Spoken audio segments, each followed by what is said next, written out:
Hello there! Welcome back to the channel. It is a book review today, and as you can tell by the theme, you probably know what it is going to be, right? It's a special book, for me. Night of the Living Dummy, the first Night of the Living Dummy.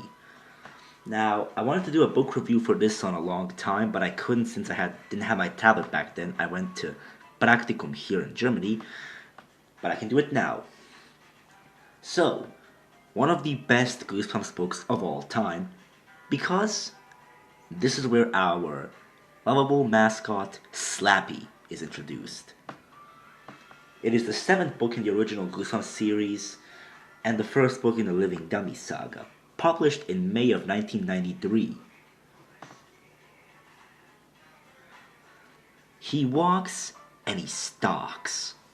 Great with that. Now, this is one of the best Goosebumps books of all time. That is for certain, and a 10 out of 10 in my opinion, although not my favorite from the series. My favorite one from the series is Night of the Living Dummy 3, and then probably Bride of the Living Dummy, Series 2000 book. But of course, the first book is amazing. I really do love it. It came from Britain and it costed €8.75, which is not cheap. But anyway, what's this book all about? Well, this book is about two twin sisters called Lindy and Chris. They are both blonde haired, as it said in the book. And one day, their mother tells them to go outside for a bike ride, and that's when Lindy finds Slappy in a garbage can.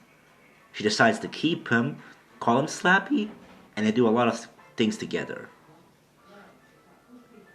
And Lindy gets really popular with Slappy, doing all these shows for children, going to birthday parties, and eventually this leads to Chris being jealous because of how much attention Lindy is getting. So she wants a dummy of her own, which makes at least Lindy angry, because every time she said that Chris is a copycat, doing everything she does. But she still gets a dummy of her own by her dad, and there's a tiny pawn shop away from his office, and he finds the main antagonist of the book, Mr. Wood.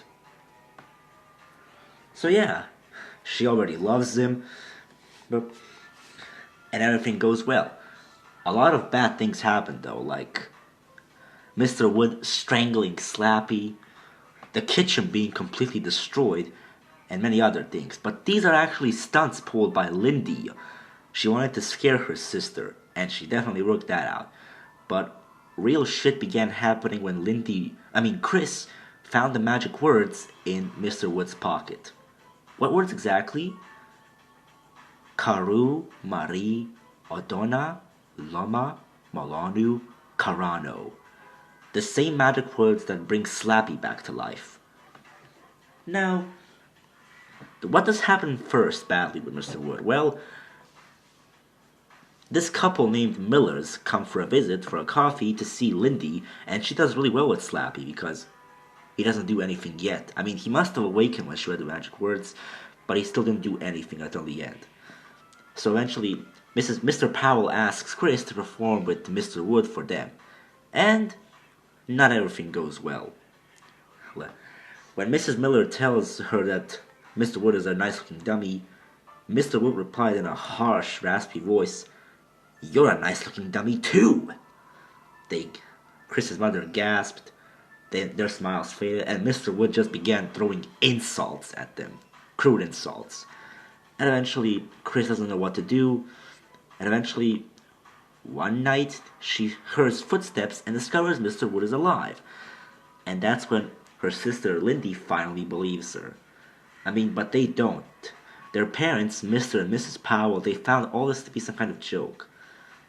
And then what finally blew the chances, everything that blew everything over, was when Chris had a act with the dummy in the auditorium in school. Mrs. Berman, that was the name of the teacher, she came to Chris, and Mr. Wood does his regular thing, being bad and saying not really nice things exactly. The first thing he says is, "What time does the bimp go up?" staring at her dress. And then he said that she reminds him of a wart she had removed. And then, when Mrs. Berman asks for an apology, what happens next is unbelievable. Mr. Wood opens his mouth and then pukes green liquid on everyone. The teacher, on her dress, and everyone in the auditorium. Chris is almost suspended for life out of school for this. And she gets in a lot of trouble. She tries telling her parents that it is Mr. Wood that he's alive, but of course they don't believe her. Much like in Night of the Living Dummy 2 with Amy. But eventually, Lindy and Chris bury Mr. Wood in the backyard. But he comes back the next morning it was Sunday, a day before Mr. Powell would return Mr. Wood to the pawn shop because of what happened in the auditorium. But he didn't return him back to the pawn shop. And you'll see why. You see, on that day, it was rainy. And Mr. Wood stated that if they don't obey him, that those they love will suffer. And he almost chokes their dog, Barky, but luckily the girls stopped the evil dummy, that psycho little dummy Mr. Wood. Eventually they go outside, chasing him, avoiding the first steamroller, but never noticing the other. Mr. Wood got killed by the other steamroller, squashed, and that's the end of him. He doesn't appear in any other Slappy books. He is mentioned in Slappy's Nightmare or Bride of the Living Dummy or something like that. But at the end of the book, they return back to their home after explaining to one man who worked there that what he ran over was a dummy and not a kid. And the window was open and rain was powering in. And so, when Chris wanted to close it, this is what happened.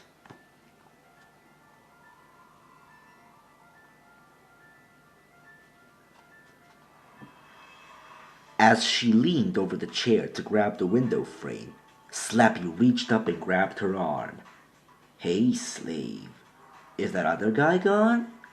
the dummy asked in a throaty growl. "I thought he'd never leave." That's how the book basically ends. It's only at the end where Slappy actually says something.